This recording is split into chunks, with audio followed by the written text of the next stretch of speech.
I keep giving this person the same exact feedback. I'm at my wit's end. I feel like I'm just gonna have to performance manage this person out. The same feedback, the same exact feedback.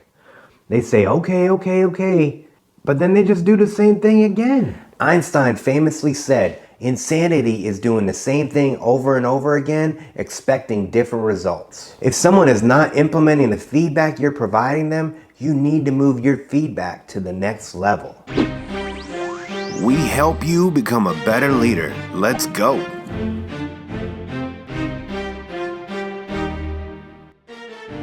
The whole reason this usually comes up in discussion is that a manager will say, I keep giving my employee this feedback and they're not changing, and I keep doing it and doing it and doing it and they're not changing, so I want to fire them.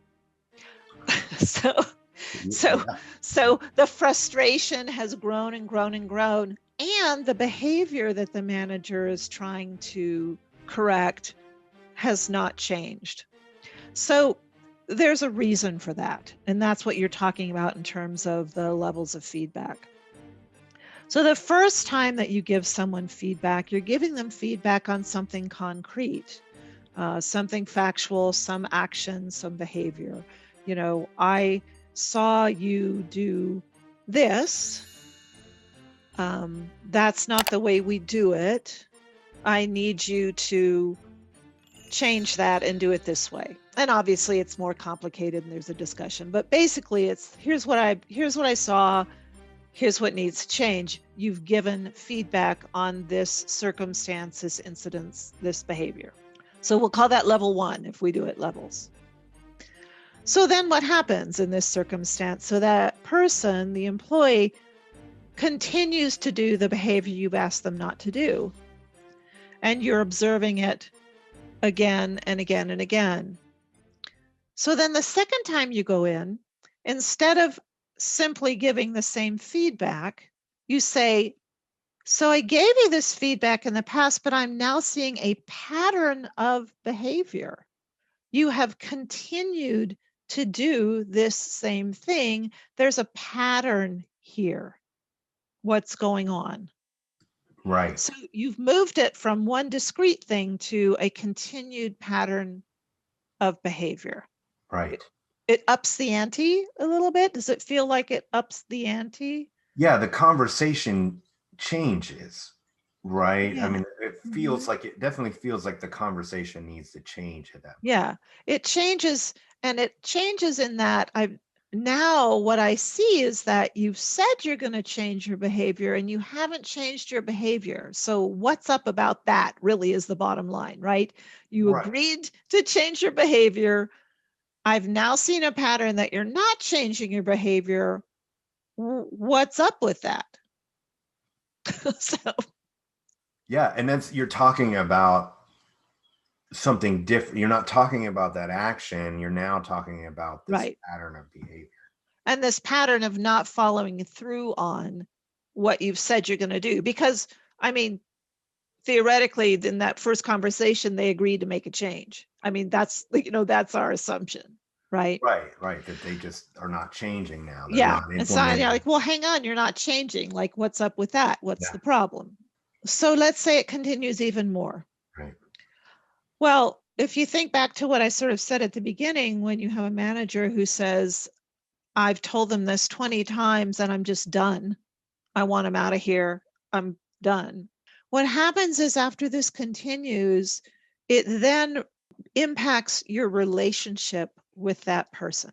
It may impact your trust. It may impact your willingness to give them new responsibilities. It may impact their and your willingness to move them up in the organization. So that lack of following through on behavior has now become something even greater that is impacting your belief and trust and relationship with them. Right. Now you're because I've talked to this person 20 times about it, and now your focus is, well, this isn't a good job fit any longer. That wasn't Right. that wasn't the conversation at the first time. Right. Yeah. Right. So you have, so you move up the levels. So level one is, hey, please stop doing that. Level two is, wow, you said you'd stop doing it and you haven't. So what's up about that? And level three is, okay, I can't trust you to keep your word. Right. I'm not believing what you're saying to me. I'm not able to give you other projects. This is getting big. Yeah. And so the consequences to that person and the conversation you're having really grow Mhm. and change. And I think having that awareness of those different levels of conversation, and that you need to think about and approach those conversations differently, is so helpful to just again have that perspective when you're going into this, Mhm. um, because you're no longer talking about the same thing. Right. It's obviously moved beyond just that action that they're continuing to demonstrate. Right. And I think maybe the best word to describe that level three is impact. At Yeah. that point, you're talking about the impact of of this pattern of behavior. Right. Yeah. I mean, it's impacting the trust. It's impacting um, your support or feelings about this person and their ability to be successful in their job. The Does this person even like me? I mean, it's all these kind Right. of things now that go into somebody's head when they're continuing to have this conversation and Yeah. they're not seeing the behavior change. Right. And I think by the time you get to that level, it also becomes more about the consequences. So, as my trust in you is eroded, as I can't believe you when you say you'll do something, some of the consequences of that are, you know, no, I can't put you on special projects. Um, I'm not sure that I'm going to be able to give you a merit raise. Like there's lots of consequences to that behavior that wouldn't necessarily be the same consequences to that very first piece of feedback. Right. Absolutely. Yeah, if you're still talking to that person about whatever it is they're interrupting in a meeting or Mhm. whatever it may be, and it's still that same feedback, and you're staying there, obviously there's way more that's going on underneath that. Now for you, it may not be for them, and that's why it's important to bring those things to light.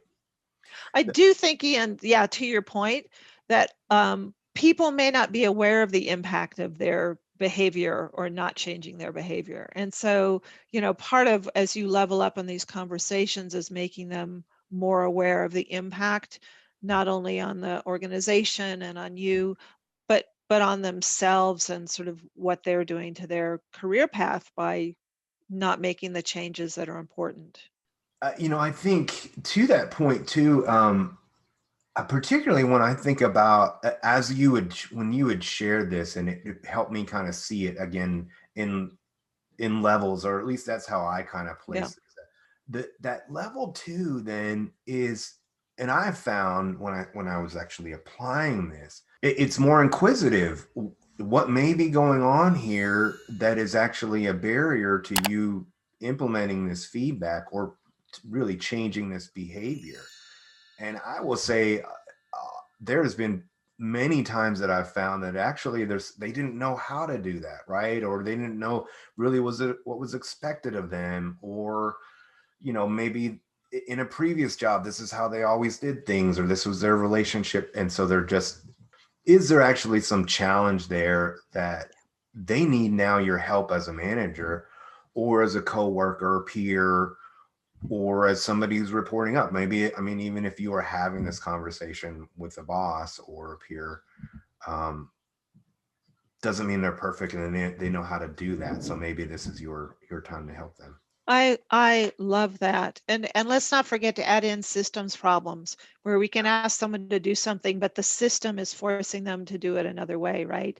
But I Right. think you're totally right. When you hit that level, and sometimes you could have hit it at level one, and that's fine. But when you're at that level, I think you're exactly right that that's where it's important to get curious and then to think about that collaborative problem solving conversation, again. So there's joint ownership Right. in coming up with the solution. Yeah. But then again, you always want to have an agreement okay, this is what I'm going to do differently, and be clear about that so that, you can move forward. While I had you, I wanted to chat about It's this, fine. and I thought it was just a helpful context for when you're having conversations in general, thinking about that there's sometimes different levels, and we oftentimes may have to talk to somebody multiple times, and it could be a variety of reasons why that they haven't changed this behavior, but having an understanding of your posture within that conversation needs to Yeah. change as those levels go up.